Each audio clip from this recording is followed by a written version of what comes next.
Bien-aimés frères et sœurs, vous connaîtrez la vérité et la vérité vous affranchira. Ça, c'est pas moi qui le dis, c'est la Bible qui le dit. Mais moi, je vous dis mieux. Vous connaîtrez la vérité historique, notamment celle de vos ancêtres kémites, et vous aurez une vision globale de ce que c'est que la vraie souveraineté politique. J'ajoute, vous reviendrez à la spiritualité africaine ancestrale et vous comprendrez les enjeux de l'indépendance économique. Et pour terminer, vous accepterez votre identité culturelle kémite et vous obtiendrez deux choses. La première, c'est la paix. La seconde, c'est le développement, à une condition. L'unité de toute l'Afrique noire, l'unité de tous les Noirs du monde entier. Hotep à tous, j'ai un conseil gratuit pour le président Touadéra à propos de cette proposition faite par les États-Unis qui demande au président Touadéra de se séparer de la Russie, des soldats russes, des instructeurs russes, et puis eux, ils vont donner à Touadéra tout ce qu'ils veulent, y compris sacrifier Bozizé pour faire plaisir à Touadéra. Monsieur Touadéra, les États-Unis ne font jamais quelque chose de gratuit. L'Amérique, quand elle intervient là, pour des raisons soi-disant humanitaires, vous devrez payer la facture. Si vous acceptez de rentrer dans ce jeu, vous allez endetter le pays là pendant des années et ils vont piller toutes les matières premières. Je vous rappelle, l'Allemagne vient à peine de terminer de payer sa dette 70 ans après la Seconde Guerre mondiale.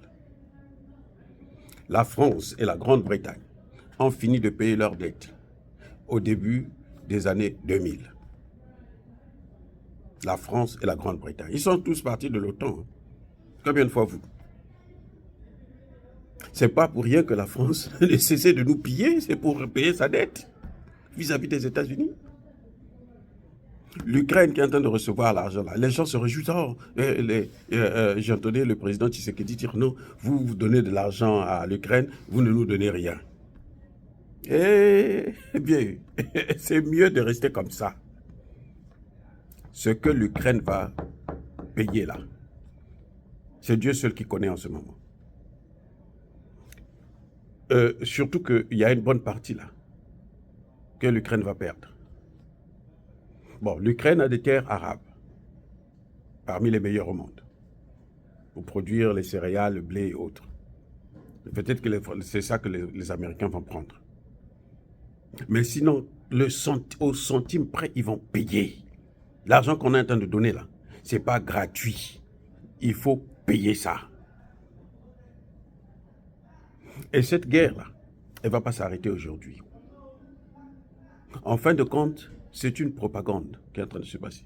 Ce n'est pas la Russie qui demande les négociations. La Russie n'en veut pas. Mais attendez, Poutine a bien dit, dans un de ses discours, il disait qu'on va passer les 10 années difficiles. Les prochaines 10 années là seront difficiles. Dans cette guerre-là, c'est pour au moins 10 ans. Au moins 10 ans. Les Occidentaux ne peuvent plus. Ils n'ont plus d'armement. Ils n'ont plus de munitions. Où est-ce qu'ils vont trouver les matières premières? C'est en Afrique. En Afrique, là, on est en train de leur couper ça. C'est vrai qu'il y a Tshisekedi qui donne encore ces matières premières, mais ça va être catastrophique. Poutine ne veut pas négocier. Ce n'est pas Zelensky, c'est Poutine qui ne veut plus négocier. Parce que Poutine est décidé d'aller jusqu'au bout de sa logique, c'est-à-dire arriver à la dédollarisation. Cette semaine, le président chinois, Xi Jinping, sera en Russie. Son ministre des Affaires étrangères était là déjà. Lui-même, il viendra pour finaliser comment renforcer les liens pour aller vers la dédollarisation.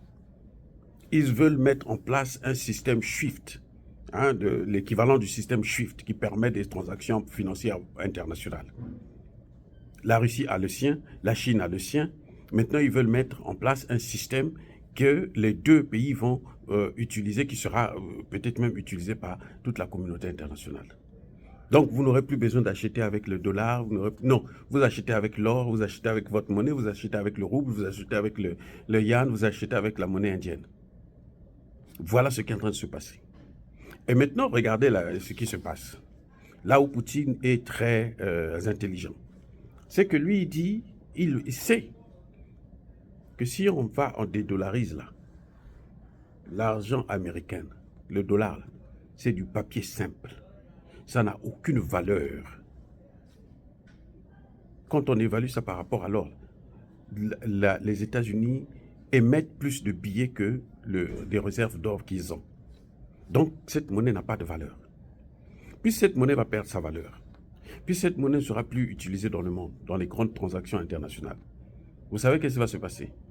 L'Amérique ne pourra plus soutenir ses bases militaires partout à l'étranger. Donc même au Niger, là, le Niger ne pourra pas payer. Ce que vous voyez actuellement avec le Niger, c'est que, au final, c'est le Niger qui paye hein, leur présence là. Puisqu'ils sont là pour les aider, c'est à eux de payer. Ils ne vous disent pas ça, mais ce sont des transactions étatiques. On ment à tout le monde que c'est de l'humanitaire. Ce n'est pas l'humanitaire. Il n'y a pas d'humanitaire dans ce monde. Chaque fois qu'il y a une guerre, c'est un problème économique. Pourquoi ils ont amené les terroristes? Vous croyez que c'est parce qu'ils veulent faire l'humanitaire et puis c'est eux qui amènent les terroristes? Non. Ils amènent les terroristes parce que c'est un problème économique. Eux, c'est l'argent qu'ils cherchent, c'est les matières premières qu'ils veulent gratuitement. Donc, le Niger est obligé de payer la facture. Eh oui, le Mali a payé. Le Mali payait la présence militaire française. Elle ne payait pas directement par le trésor public malien pour que ça ne puisse pas frustrer la population. Mais les Français prenaient ça dans le compte du Mali depuis la Banque de France. Le compte d'opération du Mali, là, ils prenaient tout. Quand il y a eu des sanctions, là, ils ont pris l'argent du Mali. Qui a pris ça? C'est la France. Eh oui, c'est la France qui a pris ça. Donc, vous voyez, que le président Touadéra comprenne très bien qu'avec on ne pactise pas avec le diable. Il faut reconnaître que les vrais amis, c'est au moment des difficultés. Et il faut apprendre à ne pas décevoir quelqu'un qui vous a soutenu quand vous étiez en difficulté. Et il faut vous arranger à ne jamais, jamais, même dans la vie courante, de ne pas décevoir celui qui vous a soutenu quand vous étiez dans les moments de difficulté. Eh oui, que ce soit bien, bien clair. Tout ce que les États-Unis vont vous donner, ça va être une dette. Parfois multipliée encore par 5, par 10, par 20, par 100. Puisque vous ne contrôlez rien de tout ça. Vous êtes en difficulté. Ou vous avez eu la chance d'aller vers ces gens-là qui ne vont pas vous imposer une dette à des milliards, des dizaines, de vingtaines d'années. Non. Les Russes, ce n'est pas comme ça. Vous payez, ils vous donnent le matériel et puis c'est tout, c'est du donnant-donnant. Voilà, et ça s'arrête là. Les Américains, ils vous font croire que non, vous donnez ça gratuitement, prenez. Et après, vous vous retrouvez avec ça, l'accord de coût. Donc voilà, la stratégie de Poutine, c'est de dédollariser. Et tant qu'il ne va pas faire ça, finir avec ça là, il ne va pas arrêter cette guerre. Poutine aussi veut en finir avec l'Occident. Parce que nous sommes là dans un choc de civilisation. C'est ça, un choc de civilisation. Les Américains ont changé les valeurs qu'ils avaient chrétiennes. Et même la religion a changé complètement. Vous avez vu les LGBT soutenus par la religion, par les papes et tout machin. Poutine dit la famille, là, c'est l'homme, la femme et les enfants. Ce n'est pas l'homme et l'homme, ce n'est pas la femme et la femme. Ce sont ces valeurs-là que Poutine ne veut pas. Donc voilà, il y a un choc là, de très très très très fort. Avant, lorsqu'il y avait le communisme et le capitalisme, ça s'arrêtait au niveau idéologique et au niveau économique. Mais depuis un certain temps, aux États-Unis, ils ont changé. Ils sont passés maintenant au niveau de valeurs. Ils ont changé leurs valeurs. Parce qu'avant, il y avait l'unanimité. C'était les mêmes valeurs. Maintenant, ils ont changé ici et ils veulent imposer ça aux autres. C'est ce que les autres ne veulent pas. C'est pour ça que Poutine mène cette guerre. Et tant que l'armée... Poutine a dit, les États-Unis ont plus de 100 bases militaires à l'étranger. Mais si vous n'avez plus de dollars, vous allez faire quoi? Si le dollar n'est plus capable de soutenir tout ça, vous êtes obligé de les rappeler chez vous. C'est ça le problème. C'est pour ça que vous voyez qu'ils veulent maintenant rentrer de plus en plus en Afrique, parce qu'ils se disent, non, ceux-là ne sont pas encore émancipés, ceux-là, ils ne comprennent encore rien. Mais même là-bas, ce n'est plus pour longtemps, parce que même les Africains n'en veulent plus. Les populations n'en veulent plus. Aujourd'hui, au Niger, les gens demandent le départ de toutes les troupes étrangères. Et c'est une facture, le Niger va payer ça. Leur présence là, le Niger paye ça. Ça a toujours été comme ça. On ne vous le dit pas, mais la réalité c'est celle-là. Ce n'est pas de l'humanitaire, ce n'est pas la démocratie. Ce n'est pas la lutte contre le terrorisme, puisqu'il y a toujours le terrorisme au Niger. On en a tué encore là, au moins 17. Donc qu'est-ce qu'ils apportent de bon? Rien. Les rébellions, regardez le Congo démocratique, Tshisekedi a donné tout le coltan. 70% des réserves du monde. Ils n'ont pas arrêté de déstabiliser le pays. Ils veulent le diviser parce qu'ils trouvent qu'il est trop grand et trop riche pour un seul pays. On va le diviser, comme ça nous on prendra une partie, on va gérer. Les Rwandais que vous voyez qu'on utilise là, c'est pour rien du tout. Ils ne vont jamais garder ces territoires-là. S'ils arrivent à balkaniser le Congo, c'est les autres, les Américains, les Français, autres qui vont venir s'installer pour piller. Dire cela, c'est inciter à la haine ou à la violence, non. Ce n'est pas mon problème. Il y a ma colère et il y a ma lèvre. Encore une fois, je persiste et je signe. Soyez bénis par le Dieu des Kémites.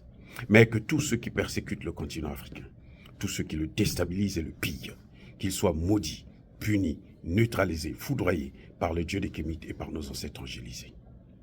Vive l'Afrique éternelle. J'ai dit et j'assume.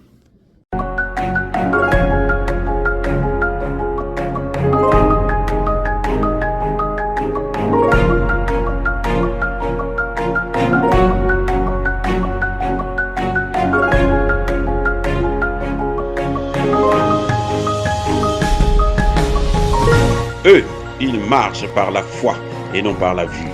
Mais moi, je vous conseille vivement de marcher par la connaissance scientifique et historique, notamment celle de nos ancêtres kémites, par les 5 sens et par l'intelligence. À vous, Apia.